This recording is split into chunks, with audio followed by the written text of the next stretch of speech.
Hello and welcome to the Horror Track here at ConTinual. I'm your host, Gail C. Martin, and today we are talking about building the story and the scares in our series on how to construct horror. But before we dive into that, let's let our wonderful panelists introduce themselves, starting with Tim. I'm Tim Waggoner. I've published around 50 novels, 7 short story collections, 3-time winner of the Bram Stoker Award, and I've been teaching creative writing for about 30 years. All right, Gini. I'm Gini Koch. I write the Alien Catherine Kitty Cat series for Dog Books, and I write under a variety of pen names and in all lengths and genres.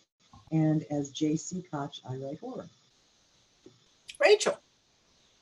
I am Rachel Brune, and I am the founder and editor at Chrome Girls Press. We specialize in anthologies, so I love horror short stories and novellas and anything that is scary and short. And I've crammed a bunch of awesome, scary short stories into 4 full-length anthologies and a couple of short mini anthologies. And we've got some more coming out this year. Nice. Lisa. No, it's fine. Of course. I'm Elle Marie Wood, better known as Lisa, because you're going to hear that, I promise you. I'm a psychological horror author. I've published 6 novels and written over 200 short stories, screenplays, poetry, and I teach creative writing and composition for, golly, I hate to date that, about 15 years. Tim, why did you make me think about my years? Sorry about that. And I'm Gail C. Martin and Morgan Bryce. As Gail, I write epic and urban fantasy with a lot of scary stuff because I tend to like necromancers and ghosts and spooky things. And as Morgan Bryce, I write urban fantasy, male paranormal romance with a lot of spooky things and ghosts because I like everything paranormal. So might just tiptoe up to the edge of horror, but I've been told that I have kept people from sleeping well at night, so I'll claim it. All right, we've talked about different elements of building a horror story over the course of several of these panels, but when it really comes down to thinking about the story and planning in where the scary parts go, how does it work for you? Do you already have some scenes in mind and you have to, work out the story to figure out where that goes? Or do you surprise yourself or maybe even scare yourself as it develops? Gini. I do a little of all of that. In book 13 in the Alien series, Camp Alien, there's a very large scene set at a basically creepy, disgusting, haunted former mental asylum. And when my editor was going over it, she was like, this just seems so over the top. I'm like, this is a real place and I'm underselling it. And she's like, oh, then by all means, let's have more. I'm like, all that stuff about the shoes repiling themselves? Yeah. So she's like, just to have some characters refer to the fact that it's a real place. So we did that.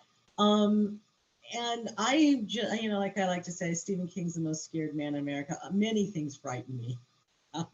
I can be, if danger is coming, I'm your girl. But if it's, creepy, I'm just afraid of the dark. I'm terrified of snakes. Clowns are right after it, right? I'm afraid of a lot of things. So it's really easy for me to just pull that up and go, well, what would creep me out in this moment? Oh, something right on the side of my eye. Like, yes, that would creep me out. A weird sound. So it's easy. I just put myself in the character's place. If the characters need to be scared, what would scare them?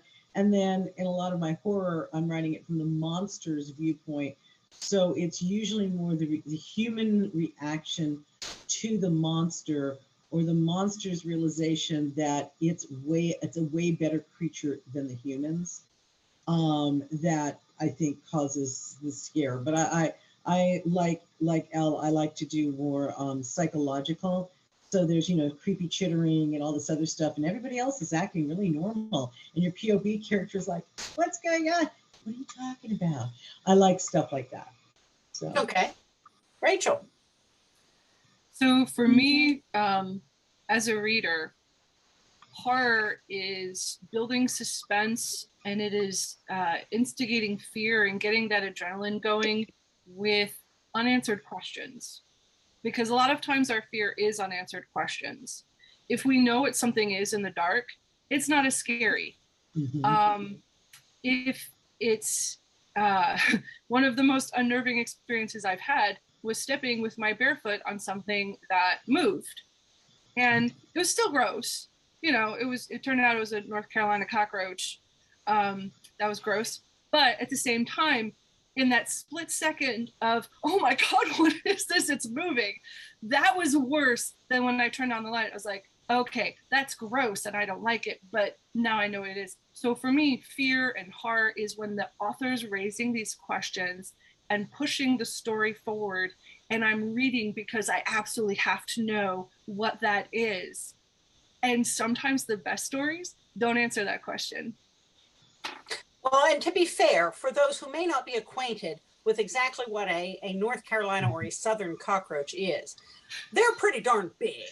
So these are not your little tiny ones here. Big one, palmetto. Arizona has them too, and they fly. Yeah, I've seen them out in Arizona and Texas. Oh, and they fly. Yeah. These are sizable things to step on. Let's just clarify that. Rachel is not just being a lightweight here.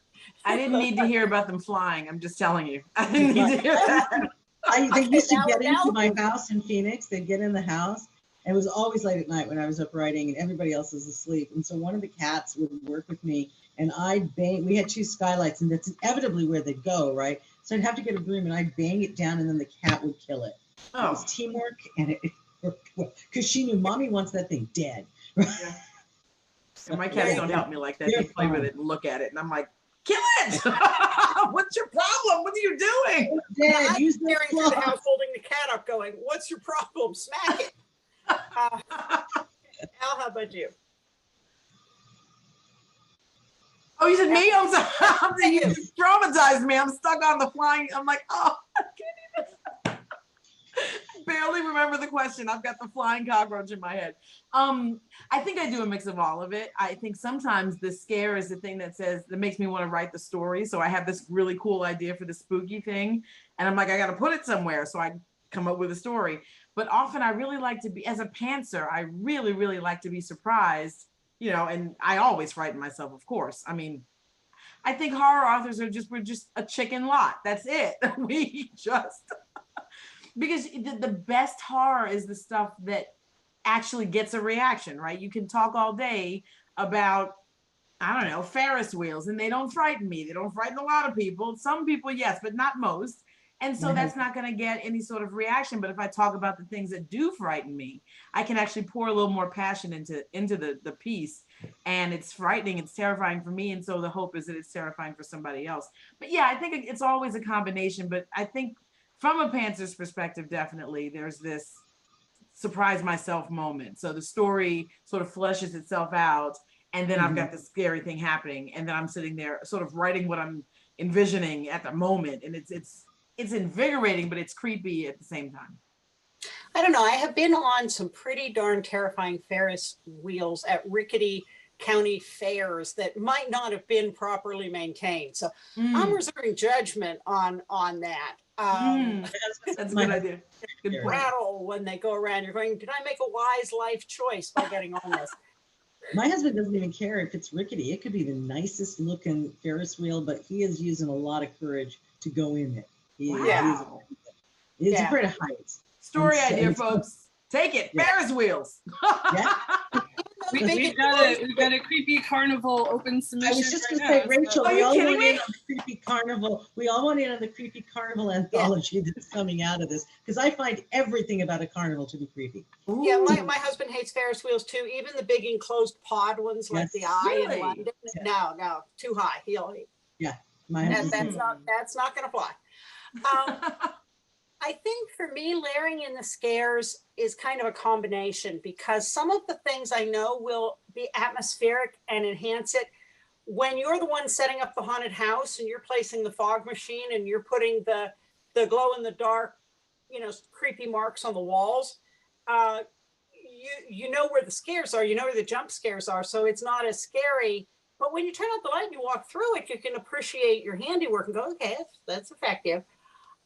So I kind of do mine in layers, and I'll start with what would creep me out in this situation and what are some of the common fears that I know will creep other people out. And I think the the highest compliment I got on the spookiness of one of my stories was the late Carol Nelson Douglas had read it and emailed me and said, "Thanks a lot. I read it before bedtime and I had to sleep with the light on." It's like, That's awesome. I'm sorry that I scared you, Carol, but I actually scared Carol. Wow. So yeah, it's a combination for me. How about you, Tim? You know, it is a combination. I think you make a good point about it. It's hard to be scared, you know, when you're creating it, but I build it out of things that scare me. So like if I was going to do the rickety I'm not roller coaster, but the Ferris wheel, because that's the first thing I thought of too. It's what I would do is if I had to write about a scary roller coaster, what things about them bother me? And the rickety thing has bothered me. The fact that the safety bar may be really thin, maybe the seat, it feels like you could slip on it because it's a little too slick. And then I might start exaggerating it too to make it dreamlike, because I often write stuff like that. So I remember being a kid and just being amazed at how high up I was going. So what if you just kept going up, like the Ferris wheel keeps going like this, and so you're just going up and up and up, and I could do all kinds of things with that. And I don't really get scared through the writing of it. Like I say, building it from something that scares me, you know, works pretty good. I try to focus on the anticipation. I try to focus too. I think a big part of horror is loss of control. So a Ferris wheel works great because there's nothing you can do on that damn thing. You are stuck on it and you are at its mercy. You know, there's no driver's wheel, there's no brake, there's no nothing. So I try to think about in terms of what would make a character feel that kind of loss of control in terms of the details that I put in. And then I also try to do the unknown by only putting in a few things. So, you know, if I had a monster, I'd rather describe it by like a flash of a few impressions or images. I mean, if you run across something in the wild in the woods and you didn't know what it was, it's not going to stand there and, you know, let you kind of like sketch it like you're one of these wildlife artists. You know, you're going to get whatever impressions you get. You're going to be scared. You're going to run. It's going to move, whatever. And so I try to think of like what sort of like very fast impressions might somebody get. And I also like stories that don't explain things all the time, because that doesn't happen in real life. Most of the things that happen in life, I don't know why they happen. I'm not sure what they mean. I'm never sure if I do know why they happen, if they really happen for that reason. And I think it's a lot more realistic, and it keeps up that feeling of a loss of control, and you kind of give it to your reader by that point. You don't give them the tools of control if you don't explain everything. Okay. So as you're creating the story to the horror, which comes first, the story, the ideas for the scary bits in your mind? Does one feed the other? How does this work for you, Rachel? Yes. Yeah, right. All of the above. It really goes from story to story. If it's a short story, and it's because short stories, I tend to spend less time agonizing over the characters and the plot and just go play with it, because they're a lot easier to fix if you go off in the wrong direction for a couple of words or pages. For like, I'm about to attempt my very first horror novel, and I'm spending a lot of time with the main character to answer some of those questions. So yeah, it really is, it's a terrible answer, but it really does depend on the project and how the idea originally comes to me. Okay. Elle? I mean, again, I don't think there's a way to pinpoint it, because it is different every time you sit down and write. You know, with short stories, I really don't focus a lot, like at all. As a pantser, it's difficult to say that in a room full of people, and I don't know that you all are all plotters, but it's whoever's watching that's a plotter might find that difficult to understand. But I could go outside right now, or just here, you know, if anyone who comes away from this conversation and wants to write about Ferris wheels, you know, because you've just felt like that's what's happening, you may just write it right away and get, you know, just have this frenzy of words and get done in a couple hours. And it's not like you sat and thought about, you know, what I'm going to write this carnival theme, or I'm going to think about this character, or a conversation sparked the thought. And so you go with it. So in this instance, maybe you were just given this one little hint of something, but we don't know what the scary thing might be. It might not even be on that Ferris wheel. I just kind of go with what I feel. And that's like, it's truly a pantsing trait. And I've always been a pantser. Like, I mean, I would get in trouble in school because I was like, I don't care what you said, there's an outline due. I'm not doing the outline. I'm doing the outline. It's horrible. And so I definitely understand that it's like when it comes, you write it, like or you say something, like speak into your phone and send yourself a note. There's sticky notes everywhere in here. You can't see that. I try to give you the nice view. You don't need to see the rest. And you just kind of go. And so therefore, I don't know. I mean, I don't know what comes first. I would guarantee you that nothing ever comes first the same way every single time. So I just kind of write whenever. Novel, short story, screenplay, doesn't really matter to me. Whatever it is. And it's funny, I could go outside, get inspired by something I saw in the front yard, come back in and sit down and not know what I'm writing yet. Screenplay, poem, novel, short story, don't know. Just writing something because here it is. And I'll figure it out along the way. It won't take too long, but I'll get there. I just kind of go with it. Okay, fair enough. I usually have the basics of the plot in mind, and maybe the big reveal scare, the climactic battle, the turning point scare, something like that. But I will also, just start writing to the outline and realize as I'm going, they're talking for a long time, or nothing much has really happened here.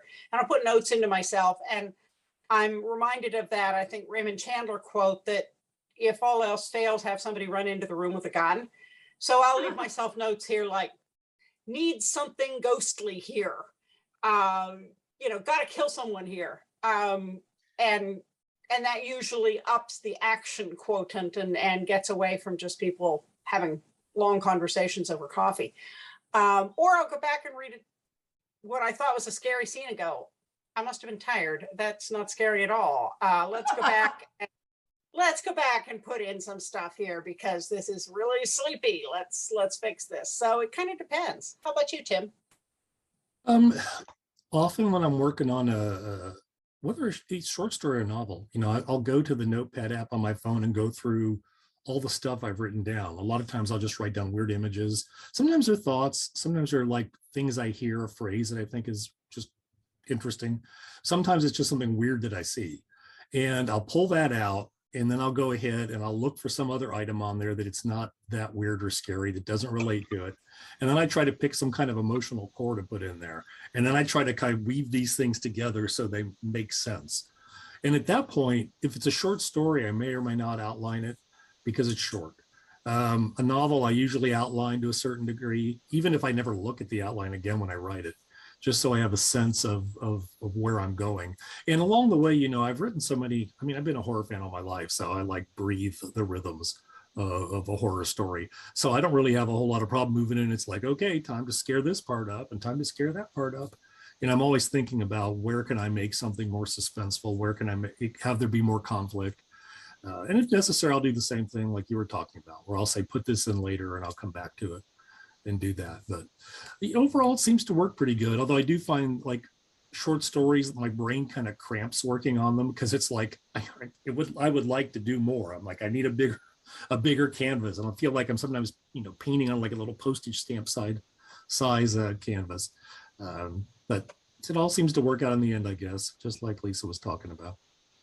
Okay, Jenny.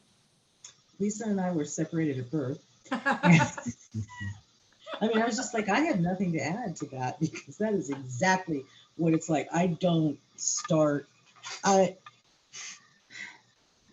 do some work from hire, and I'm still so utterly, utterly grateful that so far the editors I've worked with are really happy to take what I would consider a back cover blurb as my outline. Because outlining to me, that's part of being a linear writer, is you want the surprise. If I know everything that's going to happen, it's not going to surprise anybody. If it doesn't surprise me even a little, it's not going to surprise anybody else. So for me, it's just like Lisa. I now have like 15 carnival stories running around in my brain because I'm like, really, really, Rachel, we need to do that anthology. We're in, right? Because we talked about it, and now I've got all this creepy stuff going around in my head. And like Lisa said, you sit down and you write it, because that's what linear writers do. We don't plot, we don't outline, we don't do that stuff. It's like, yeah, there you go. And sometimes it's a scene, and sometimes it's a chapter, And sometimes it's an actual complete story, and sometimes it's an actual complete novel. But I have a lot of stuff that it's like, okay, I have the scene. I have no idea what I'm doing with the scene, but the scene is there for when I finally know what I'm doing with it. And then I go on to something else. But in terms of how it's a little bit of everything. I mean, just like Tim said, I mean, I edit as I go, and I go back. It's like, is there enough? And like you and Tim, Gail and Tim were saying, is there enough conflict? Is there enough scare? Is this actually frightening? Is it actually funny when I go back? Is it actually anything? Is it boring? Oh my God, it's boring, right? And then it has to get cut and changed around. So it's really a process once you get in there, and everybody's process is just a little bit different. You just have to do what works for you. But like I said, I'm doing pretty much, including I don't know what it is, with my sister that was taken from me at birth. So, because it's the exact same thing. It's like we're sharing a brain on that. Seriously, though. Well, now we hear a lot about the beats of a story. Tim mentioned the rhythms of a story. How does that factor into where the scares go? Whether those are reveals or jump scares or near misses or glimpses of the thing in the fog. What are your beats for those scary points, Lisa? You would say, don't ask the pantser that. There's no beat. There are beats, right? Yeah, there's rules, but we break all the rules anyway. So anywhere I want them to be. I mean, I could literally start the book with someone scaring the mess out of everyone, and we haven't even gotten 3 sentences in. I've done that. I like it. It's good. I like that. You know, I like to start right in the middle of the action, and often something crazy has just happened. So there are, I mean, you know, when you're, and that's the thing. I want to, as a pantser, I want to be clear, I want to make sure that people who may not necessarily know that they're a pantser, but don't necessarily relate to the planning level, and there's different degrees of it, please know, of a plotter, but there are rules, but you know, not every single rule has to be adhered to. And if you are a pantser, finding beats and adhering to beats is not something you're going to do. You will not be able to force yourself into that ever. Like, it just won't happen. And because if you do, you change your own rhythm, you change your own style, and it feels forced. It won't feel good to you. It won't look good on the paper. Doesn't mean it won't be a good story for someone, but you as the author will not have enjoyed that writing. I'm just going to be clear about it if you're forcing yourself into that, right? So the answer for me is the beats are anywhere I want them to be. Literally. I do not adhere to any structural rules whatsoever. Okay. Short of there needing to be a beginning, middle, and end, short of that, I don't adhere to any structural rules whatsoever. Okay. Tim, what's your take on that? A lot of it has just kind of been, you know, it's like when you first learn to hit a ball in Little League and they teach you, you know, grab the bat here, choke up, stand at the plate, put your feet here, do this. And eventually you do it enough times and, you know, it's in your muscle memory. And then you start thinking in terms of like, I don't know, it's almost like a Zen thing in a lot of ways. So I don't, you know, put out beats or anything like that. I couldn't even tell you exactly what the hell a beat was because I hear people talk about it all the time and I'm not sure anybody has a real clear definition of it. And for me, I usually think of stories, horror stories, as, first of all stories are stories of people in pain, because even if it's just they want something, they lack. So I try to think about what kind of pain my character might be experiencing along through the whole scene or whatever, or the story. And I think of it in terms of, you know, first there's an awareness that something's wrong. Then there's anticipation of whatever it is that's coming. And then there's the confrontation with it. And then then there may or may not be an aftermath, depending on if it's a short story or a novel or whatever, or a scene in a novel. And it's not, and that can be very fast. It could take the whole book if you want to do it that way. And I don't really think in terms of like labeling that. I don't like write it out and say, this is what it is. It's more like I reverse engineered how I do that in order to explain it to people. But it seems to work pretty well for me. And so that's kind of like, I guess, if I had to, you know, put together like a scary scene pattern, that's the way I do it, I guess. Okay. Jenny. I actually have an answer for this one that is on the beat. Because my first love is mysteries, and because I doused myself in mysteries for my, you know, all my formative years, and I still love mysteries today. the mystery has a distinct build. You meet your friend, there's a little crime, and then it goes up, and then there's a big crime, and then you come down, and then it goes up, there's a big crime, and then it goes up. And depending on how long your book is, each hill has to be a little higher. Each crime has to be a little worse. It has, you found a dead body, and then it's a dead body of somebody we now know who's a character, and that kind of thing. So I actually kind of automatically write on a mystery build, but I also write in a thriller style, which is short chapters with cliffhanger endings. And I taught myself to do that because I realized I didn't want to read the ridiculously long chapters I was writing. And I thought, if I don't want to read these this long, no one wants to read these this long. So I write with a mystery build and a thriller style, regardless of genre. That said, I'm also still with Elle and with Tim in that when that first mystery hill happens varies. Usually I want it early, but some stories it doesn't belong early. Some stories you actually have to set your scene and get people kind of comfortable with your characters and sort of insinuate something's going on, and then boom, then the hit.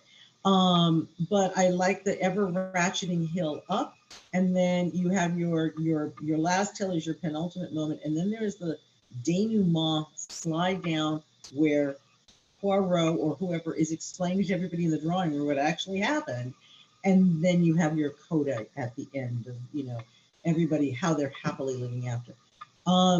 It's easier to do in a novel than in a short story, but the mystery build still works in a short story. Because many mysteries are short stories.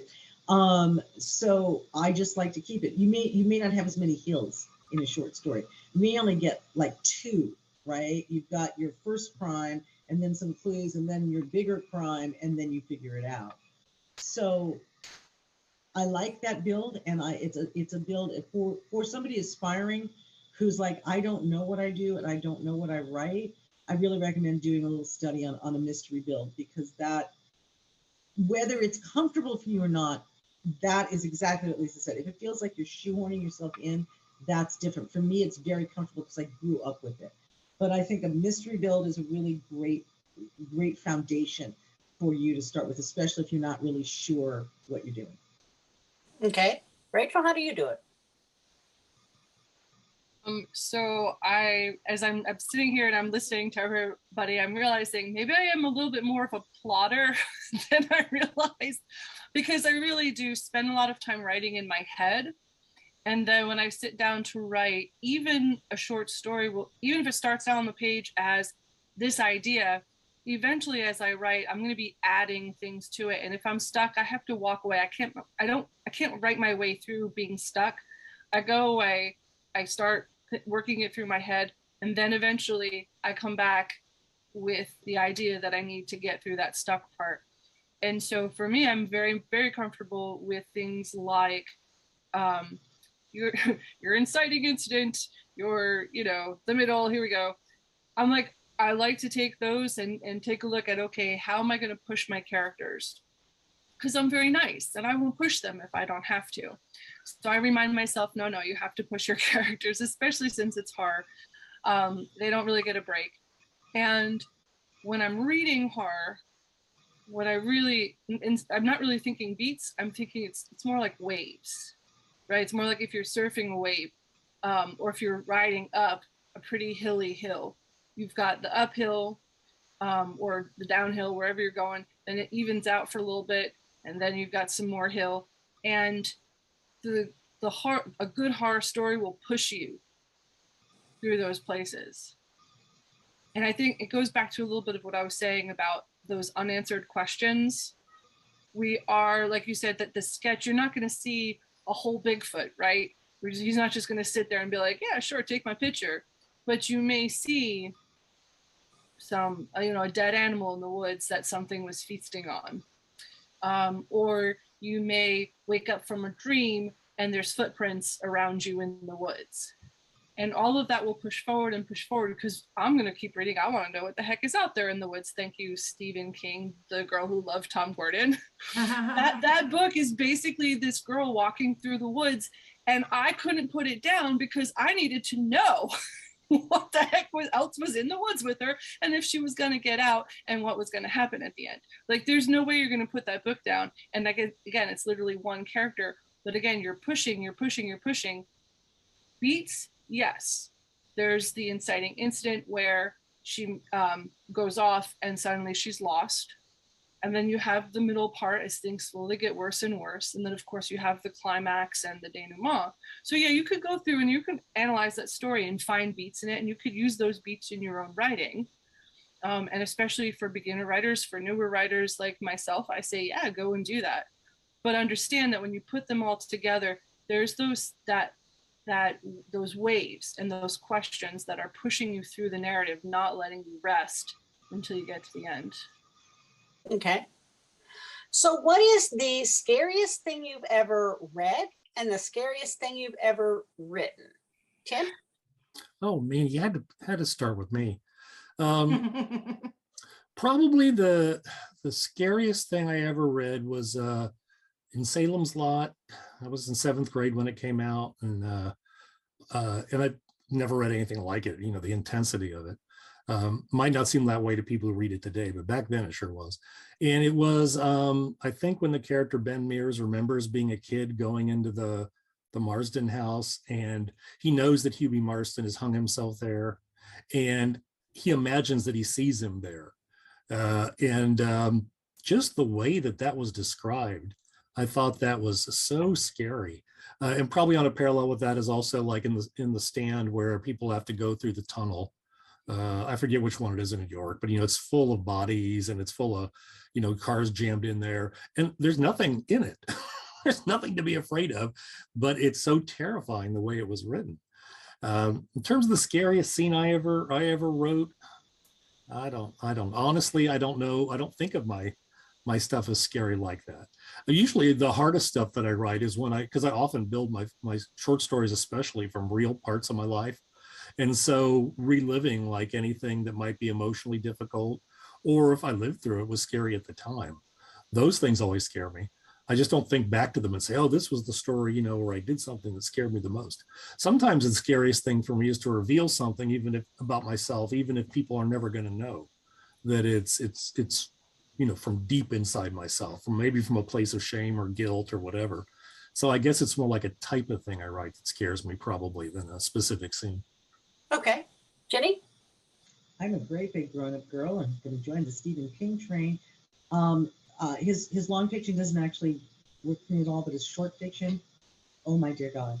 The Night Shift collection in general, but the Boogeyman in specific. I'm a great big grown-up girl, and I still cannot, to this day, be in a room, any room, where doors open just a crack. It has to be wide open or closed shut, because if it's just a crack, that's how the Boogeyman gets you. And I literally still cannot bear it. So that's the thing that scared me the most. Of the things that I've written that are scary, the temptation to say my Lovecraftian stuff, but more of that is I'm really doing a comparison between monsters and humans. So while there's scary stuff in it, I'm focused more on the higher morality that the monsters have than the humans have. But the scene I talked about at the start in Camp Alien, when they're in that haunted, creepy asylum, I have had readers say, that scared me. That was really creepy. I was reading that going, oh my God, what are they going to hit next, right? Keeping in mind that the Alien series is A, science fiction, and B, funny.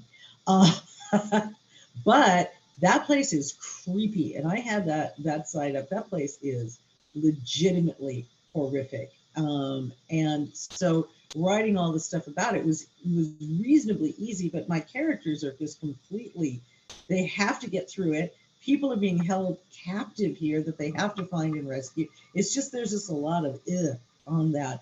So based on what fans have told me, that's probably the scariest thing I've written. Okay. Rachel? The scariest thing I've read is a toss-up. I mean, I could sit here all day long and tell you about stuff that creeped me out. But when I was little, I think it was around the 5th grade, I read Rats in the Walls, Lovecraft's Rats in the Walls, and Poe's The Mask of the Red Death. And that's why I'm the way I am today. But both of those were like, they were terrifying and they were wonderful.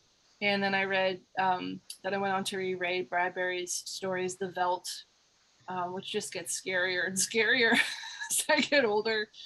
And so, yeah, that fiction, that's what gets me. I could go on, but Shirley Jackson, I still have her collected short stories, and I've only read a few of them because they're disturbing.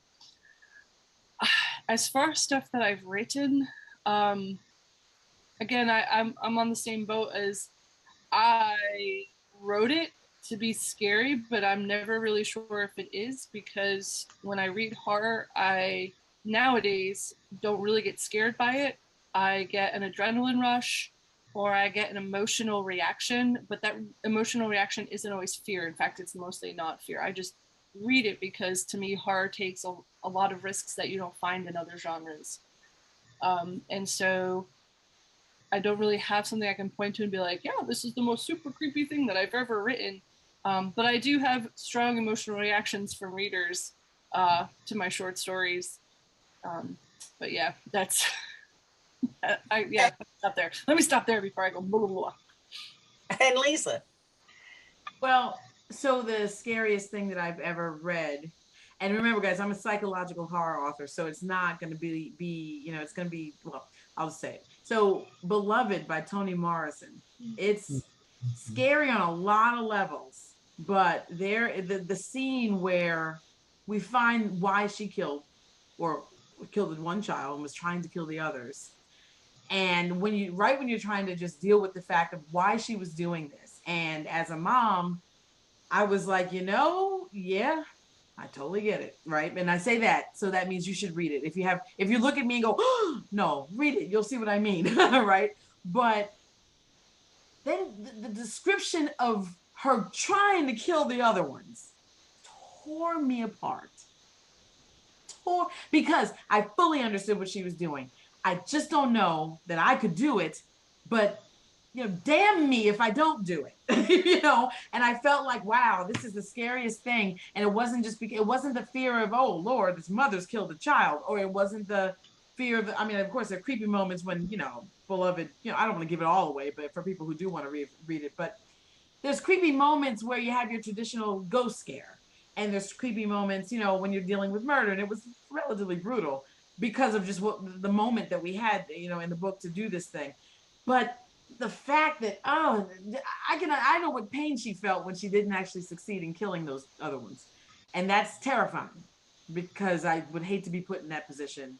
So I felt it on a visceral level. I really, really did. It disturbed me. I don't normally have reactions to books. Like many of us, we write this stuff.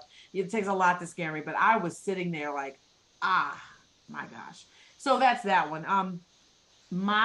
The piece that I've written that's scariest is Telecommuting, and that's a relatively new one, but it's based upon, someone who's working from home, and it was in the middle of, our worldwide moment, if you will.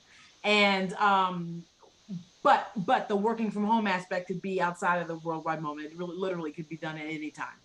And in fact, it's funny because it came out during the worldwide moment, but it had literally nothing to do with, we all know with book publishing, books take forever to publish. This thing was out and waiting to be published when everything happened. And I'm like, guys, it's not connected. Anyway, but what that person sees from their desk, the vantage point of their desk, because I, like the fool that I am, wrote it based upon my vantage point. And so it's a little bit on the nose in some spots. And I'm looking at it like I should never have done that, because at 3 a.m, I'm seeing the same spot.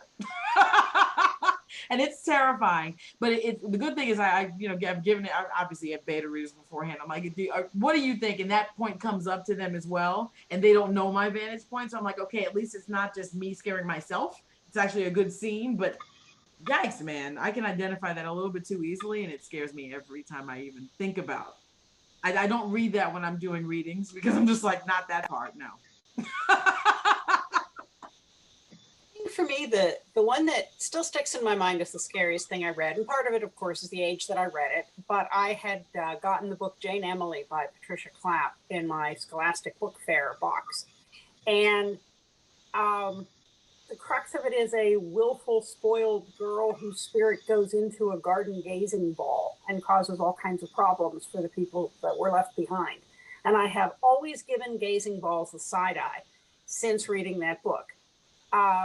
It just really stuck with me, even though I think I've read things that were technically a lot scarier, but boy, that one just stuck in my mind. Out of my own stuff, I would say Sons of Darkness, which is the first in the Night Vigil series. That's probably my grittiest dark urban fantasy. And it's a ex-priest and a former FBI agent who hunt demons in northwestern Pennsylvania.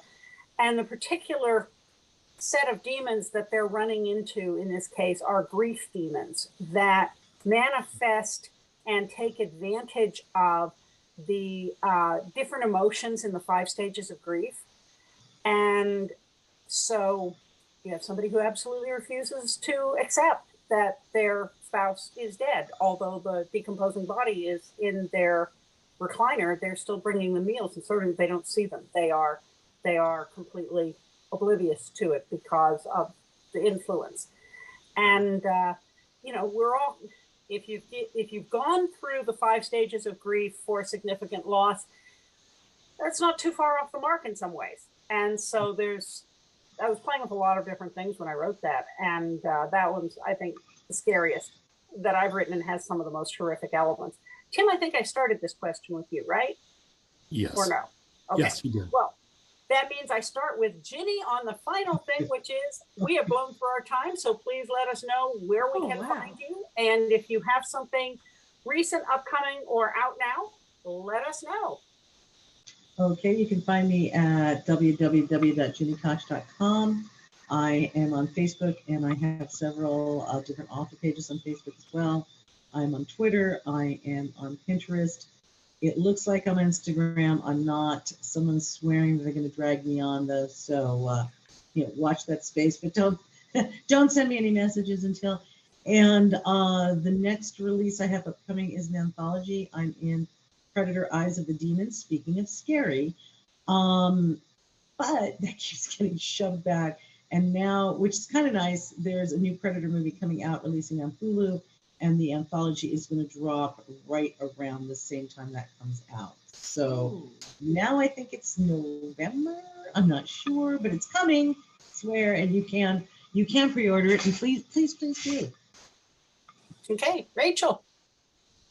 So with Crone Girls Press, we just released a mini anthology, Objectified. It's 3 novellas of cursed objects with a side dash of feminism.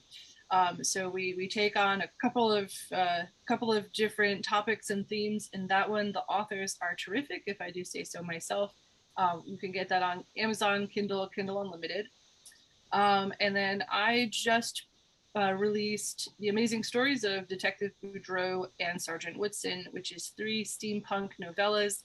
They are very much on the dark side of things. They're mysteries, there's some intrigue and daring do. And it all takes place in the neutral city of New Orleans after the Civil War ends in a ceasefire. And then upcoming sometime this year, Cold Run, which is a werewolf secret agent thriller type of novel, will be out from Falstaff. Okay, Lisa. Well, I just released my first dark romance with, how do I call it? Okay, that's what I'm saying. Dark romance. But it also has science fiction and horror elements, and it's called The Tryst. It literally just came out a couple weeks ago. Lots of fun.